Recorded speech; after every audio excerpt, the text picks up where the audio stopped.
नमस्कार दोस्तों, आज हम आपको गुरु गोविंद सिंह जी के वीर पुत्र अजीत सिंह और जुझारू सिंह की वीर गाथा के बारे में बताएंगे। दोस्तों, हिंदू धर्म के संरक्षक गुरुओं ने मुगलों की नींव हिला दी थी। औरंगजेब तक गुरु गोविंद सिंह जी के वीर पराक्रम को देखकर हैरान थे। गुरु गोविंद सिंह आनंदपुर के किले में थे। उस समय उनके साथ जितने सिख सैनिक थे उनसे लगभग 20 गुनी बड़ी मुसलमानी सेना ने किले को घेर रखा था। किले में जो भोजन सामग्री थी उस समय समाप्त होने वाली थी। सिख सेना के सरदार ने गुरु जी पर बार बार दबाव डालना प्रारंभ कर दिया था कि गुरुदेव, आप बच्चों के साथ चुपचाप यहाँ से निकल जाएं। देश को और अपनी जाति को विधर्मियों के अत्याचार से बचाने के लिए आपको बचे रहना चाहिए। अपने साथियों के बहुत हट करने पर एक दिन आधी रात को गुरुजी अपनी माता, पत्नी और 4 पुत्रों के साथ चुपचाप किले से निकल पड़े। लेकिन वे सुरक्षित दूर नहीं जा सके थे कि मुसलमान सेना को पता लग गया। शत्रु सेना के घुड़सवार और पैदल सैनिक मसाले लेकर इधर से उधर दौड़ने लगे। उन लोगों की दौड़ धूप का यह परिणाम हुआ कि गुरु गोविंद सिंह जी, उनकी पत्नी, 2 पुत्र अजीत सिंह और जुझारू सिंह एक और हो गए।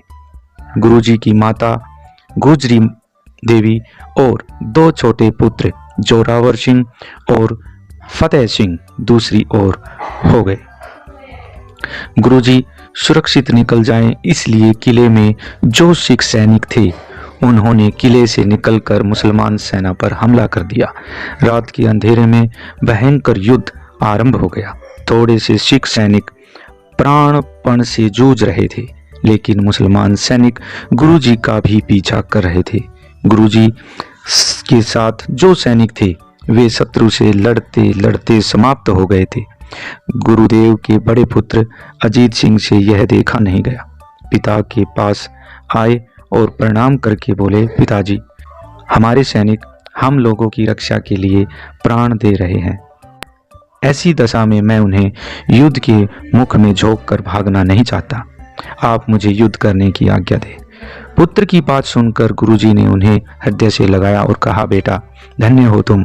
अपने देश और धर्म के लिए मर मिटने वाले ही अमर होते हैं। तुम अपने कर्तव्य का पालन करो। अजीत सिंह 8-10 सिख सैनिकों के साथ शत्रु के सेना पर टूट पड़े।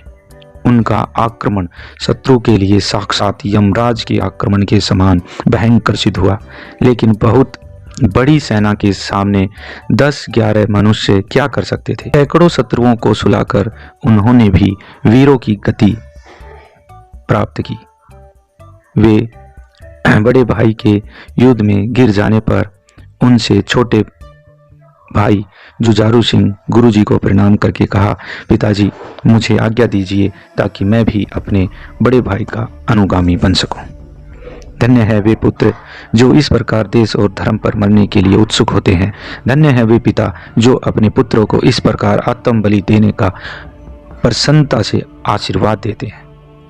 गुरुजी ने जोरावर सिंह को आशीर्वाद दिया, जाओ पुत्र, देवता तुम्हारी प्रतीक्षा कर रहे हैं, अमरत्व प्राप्त करो। जुझार सिंह भी अपने थोड़े से बचे हुए साथियों के साथ टूट पड़े।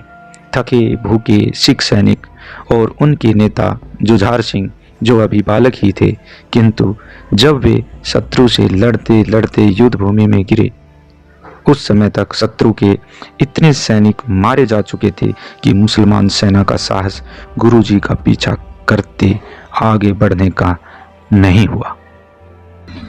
भारतवर्ष वीरों की भूमि रही है। समय समय पर अनेकों वीरों ने अपने त्याग, अपने बलिदान से इस भूमि को सींचा है और इसीलिए सनातन धर्म संसार में सर्वश्रेष्ठ है। जय सनातन धर्म, जय श्री राम। दोस्तों, अगर आपको ये वीडियो पसंद आई हो तो लाइक शेयर सब्सक्राइब